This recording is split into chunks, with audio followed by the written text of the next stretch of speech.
During a family business meeting, my father crossed his arms and said, "The company will never go to someone who doesn't follow tradition." My older brother smirked. "Guess that means you're out." My hands trembled as my uncles nodded in agreement. But then I took a deep breath and pulled out a document. "Funny," I said, "because Grandpa signed this before he passed." The moment they read it, their celebration turned into pure panic. My family owns a business in Chicago that's been passed down for generations. It's not a massive corporation, but it's been the backbone of our family for years. Growing up, my older brother, Daniel, and I were always aware of the weight of this legacy. Our father, Richard, has always been a staunch believer in tradition, often emphasizing the importance of following the family's established ways. I've always been a bit different from the rest of my family. While they adhered strictly to our customs and practices, I often found myself questioning them, seeking innovation, and suggesting modern approaches to business. This, understandably, caused some friction, especially with my father and uncles. A few months ago, during one of our family business meetings held at our ancestral home, things took a dramatic turn. The room was filled with the usual attendees: my father, Daniel, our uncles, James and Robert, and a few close family friends who had been involved in the business for years. The atmosphere was thick with anticipation. I could sense that something significant was about to happen. My father cleared his throat, a sign that he was about to speak. He looked around the room, his gaze finally settling on me. With a stern expression, he said, "The company will never go to someone who doesn't follow tradition." Daniel, sitting across from me, couldn't hide his smirk. He leaned back in his chair, arms crossed, clearly enjoying the moment. "Guess that means you're out," he quipped, his tone dripping with satisfaction. I felt a surge of emotions: anger, betrayal, sadness. My hands trembled slightly as I looked around the room, noting the nods of agreement from my uncles and the neutral expressions of the others. It was evident that they had discussed this beforehand, and I was the outsider. Taking a deep breath to steady myself, I reached into my bag and pulled out a document. My heart was pounding, but I knew I had to stand my ground.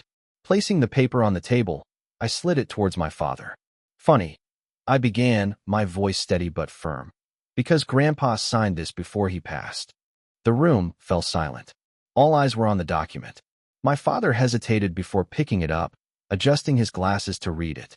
As his eyes scanned the contents, I saw his expression change from confidence to confusion and then to panic. Daniel leaned forward, trying to get a glimpse of the paper. "What is it?" he demanded. My father placed the document on the table, his hands slightly shaking. "It's a codicil to Dad's will," he said, barely above a whisper. Daniel stood up abruptly, knocking his chair over. "This is ridiculous. You've always been the black sheep, the one who goes against the grain. How could he choose you?" I met his gaze, feeling a mix of sadness and determination. Maybe because I think differently. Maybe because I challenged the status quo. Grandpa saw potential in that. The meeting ended in chaos. Accusations were thrown, past grievances resurfaced, and the family seemed more divided than ever. Over the next few weeks, legal battles ensued. The authenticity of the codicil was questioned, but it held up in court. My father and uncles felt betrayed, not just by me, but by their father as well. Taking over the company was not the triumphant moment I had envisioned. The weight of the family's disapproval was heavy, and the internal conflicts took a toll on the business. Employees were uneasy, clients had questions, and the once united family front was shattered. I tried reaching out to my father and Daniel, attempting to mend the rift. I proposed compromises, offered them significant roles in the company, and emphasized the importance of family unity. But the wounds were deep, and trust was broken. Months passed, and while the business began to flourish under the new direction, implementing modern strategies, embracing technology, and expanding our market, the personal cost was immense. Family gatherings were tense or non-existent, and the warmth that once defined our relationships was replaced with cold formality. Reflecting on everything, I often wonder if it was worth it. Was honoring my grandfather's wishes and pursuing a new vision for the company worth the price of family unity? The answer isn't clear. To those reading this, especially those involved in family businesses or traditions, I share my story as a cautionary tale. Balancing personal ambitions with family expectations is a delicate act. Open communication, understanding, and mutual respect are crucial. If I could turn back time, I would have approached the situation differently, ensuring that the bonds of family remained intact while still striving for progress. Thank you for allowing me to share my story. Writing this has been therapeutic, and I hope it resonates with some of you. If you're facing similar challenges, know that you're not alone, and sometimes, the hardest decisions come with the most significant consequences. Take care. 2 weeks after that meeting, I walked into the office and something felt off. The receptionist, Maria, who's been with the company for 15 years, avoided eye contact. People I had known since I was a kid suddenly went quiet when I passed by. I sat down at my desk, checked my emails, and saw what was going on. There was a message thread forwarded to me anonymously. The subject line: CEO transition doubts, urgent concerns. It was a long string of emails between Daniel, my uncles, and a few senior staff. They were trying to call an emergency leadership meeting to remove me as CEO. They were pushing for a vote of no confidence, using my lack of traditional values as the reason. What hit me hardest wasn't the scheming. I kind of expected that. What hit me was seeing names I trusted joining the conversation. People I admired. People I thought respected me. They were ready to throw me out just because things weren't being done the old way. I didn't say anything right away. I waited. The next Monday, the boardroom was packed. Even people who didn't normally show up were there. Daniel had that same smug look on his face, like this was his moment. Uncle James sat near the end of the table, fiddling with a pen, while Uncle Robert leaned back like he already knew how the vote would go. Daniel stood up and addressed the room. He said he was thankful for the turnout, and that everyone clearly cared about the future of the company. Then he laid into me. She's changed everything. Processes, vendors, even the branding, he said. We're not just talking evolution here. We're talking identity loss. Some people nodded. I watched quietly. Then I stood up. I didn't raise my voice. I didn't need to. I know many of you feel unsure, I said. Change is hard. But if tradition is your reason for doubting me, maybe it's time we remember that tradition nearly drove this company into the ground 5 years ago. You all remember that year. The layoffs. The lawsuits. The contracts we lost. I could see people shift in their seats. And for the record, I continued, pulling up a chart on the screen. Here's where we were 6 months ago, and here's where we are now. The chart spoke for itself. Sales were up 27%. Customer satisfaction had doubled. New partnerships were flowing in. Then I hit them with the twist. I also found something else, I said, clicking to a different slide. An internal audit found $243,000 unaccounted for, spread across 3 separate departments. Over 2 years. You could hear a pin drop, and the names tied to those approvals. I turned to face them. Daniel, James, Robert. My uncles turned pale. Daniel jumped out of his seat. This is a setup, he shouted. I shrugged. We'll let the financial investigators decide. They've already started. Chaos. My father wasn't at the meeting. He'd been sick, something he hadn't told many people. But later that evening, I got a call from him. First time in weeks. His voice sounded tired, older than I remembered. You went too far, he said quietly. I sat in silence for a second. Did I? I asked. Or did they? He didn't answer right away. Then he said, You may have won this battle, but I don't know what's left of the family anymore. I didn't sleep that night. My hands kept shaking. And then something strange happened a week later. I was coming out of a meeting when Maria handed me an envelope. No name on it. Just a wax seal I hadn't seen before. I opened it. Inside was a letter, handwritten, dated almost a decade ago. It was from my grandfather. The ink was fading, but I read every word carefully. It wasn't just a note. It was a confession and a warning. Apparently, years ago, my grandfather had found out something about Daniel. Something that went beyond money, beyond business. He didn't include full details, just that Daniel had done something unforgivable during his internship in New York. Something that could have destroyed the family if it had come out. He chose to protect the family name by keeping it quiet. But he also wrote, if it ever comes to a point where you must choose between protecting him or protecting the legacy, you'll know what to do. That's where I'm at now. Standing on the edge of something big, bigger than I expected. I thought I was just fighting for a company, but it turns out I might be the only one left holding the truth about this family. And it's heavier than I thought. I haven't told anyone about the letter. Not yet. Not even my closest friend in the office. Part of me wonders if I'm ready for what happens next. I know one thing for sure. This isn't over. Not by a long shot. So, let's go back to the letter I found. My grandfather's letter that hinted Daniel had done something unforgivable in New York during his internship. It kept me up for nights. I started digging. I knew Daniel had interned at a firm in Manhattan back in 2014. It was supposed to be a character-building experience, something arranged by my dad's college friend. The story we were told was that Daniel had done well, left with glowing recommendations, and came back more mature. But something about that timeline didn't make sense. The internship ended in July. Daniel came home early, mid-June, actually. Said it was due to family stuff. At the time, Grandpa brushed it off, said he was helping with the summer audit. Now, I was beginning to think that was a cover-up. I reached out to an old college friend who works in HR compliance in New York. I didn't give too much detail, just asked if she could find anything about that firm, or if there had been any internal investigations during the summer of 2014. It took her 3 days. She called me at night, a quiet voice over the phone. There was a sealed incident, she said. No names publicly listed, but the timeline matches. An intern was accused of accessing private client data without authorization. Major breach. The case never went to court because the firm reached a private settlement. But here's the thing, the name that pops up on the internal notes is D. West. Daniel's full name is Daniel Richard West. My stomach dropped. So, not only was Daniel involved in company fraud here at home, but he also had a buried scandal in New York that my grandfather had likely kept hidden from the rest of the family. And suddenly, a lot started making sense.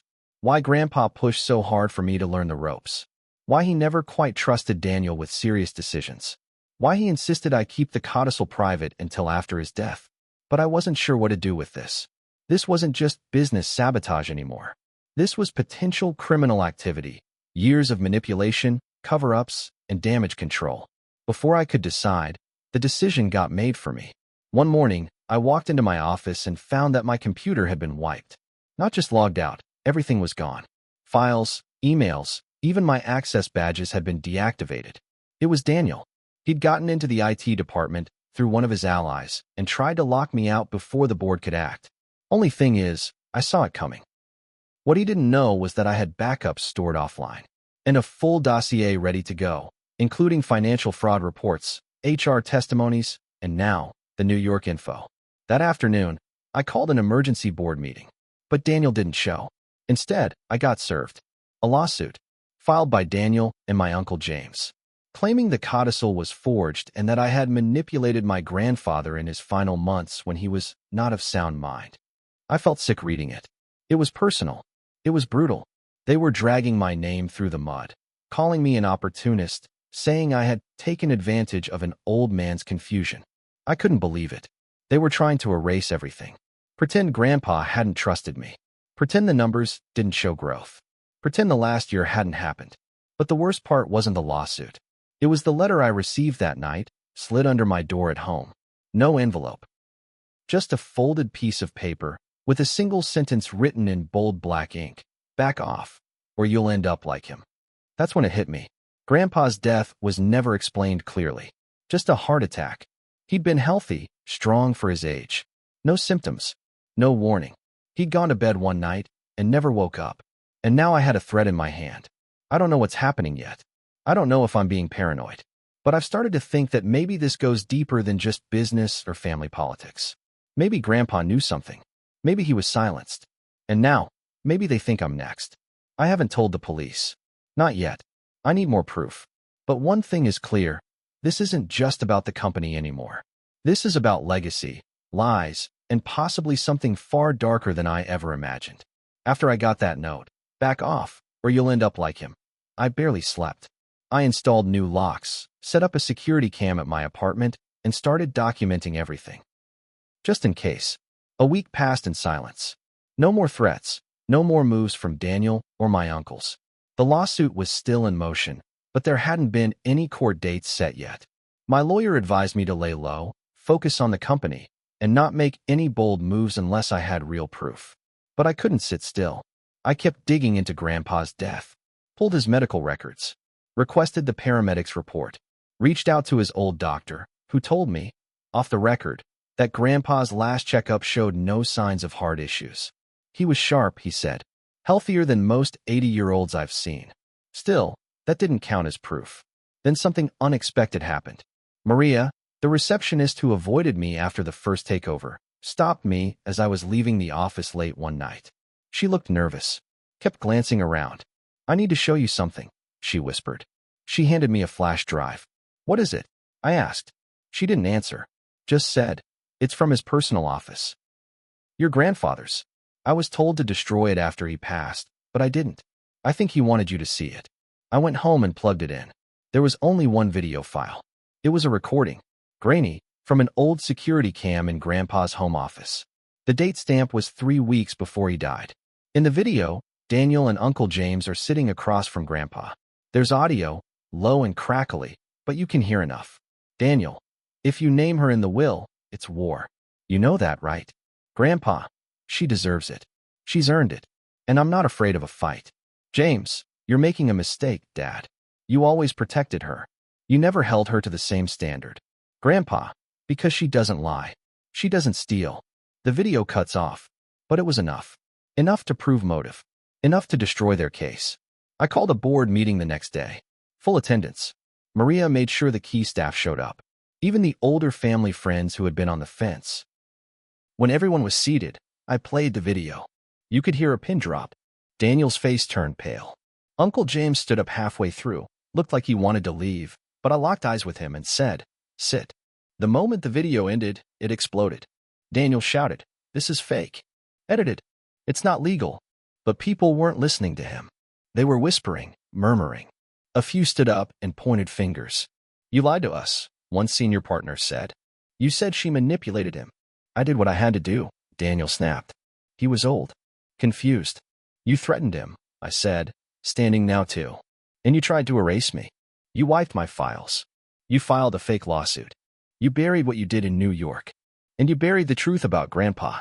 Then I dropped the final piece. I also submitted this to the company lawyer. And to the press. Daniel froze. You wouldn't. I did. The moment Maria handed it to me, Uncle James stormed out. A few others followed. But Daniel just stood there, quiet now, his face empty. He looked defeated. I didn't want this, he said finally, his voice barely above a whisper. I just didn't want to be second. That hit harder than I expected. It wasn't anger I felt in that moment. It was pity. Because I realized, right then, he wasn't the monster I'd made him out to be in my head. He was just a scared little boy who never thought he was enough. And somehow, I'd become the enemy in the story he told himself to survive. The lawsuit was dropped. Daniel resigned from the company 2 weeks later, without a word to me. Uncle James did the same. Uncle Robert sent me a formal apology, said he didn't know how far things had gone. I don't know if I believe him. My father, well, that was complicated. He showed up at my apartment one night. No warning. Just stood there, gray and tired, holding a bottle of wine we used to drink when I was in college. I saw the video, he said. I let him in. We sat in silence for a while. Then he spoke. I failed you. I let the past blind me. And I let my sons become something I didn't recognize. He didn't cry. But I could tell it hurt him. Deep. I can't fix it all, he said. But I'm proud of you. I just wish I'd said it sooner. We didn't hug. Not yet. But something shifted. Maybe the beginning of healing. It's been 6 months. The company is doing well. Staff trust is being rebuilt. Clients have stayed loyal. I hired new leadership and started a mentorship program in Grandpa's name. Daniel moved to Denver. I hear he's working in consulting. We haven't spoken. Family gatherings are still quiet. Smaller, but calmer. Sometimes I walk past Grandpa's old office and just sit in his chair. Just to feel close to him. He wasn't perfect. But he believed in me. And that belief saved me, even after he was gone. Family can cut deeper than anyone else. Loyalty means nothing without truth. And sometimes, the person who breaks the pattern ends up being the villain in everyone else's story, but the hero in their own.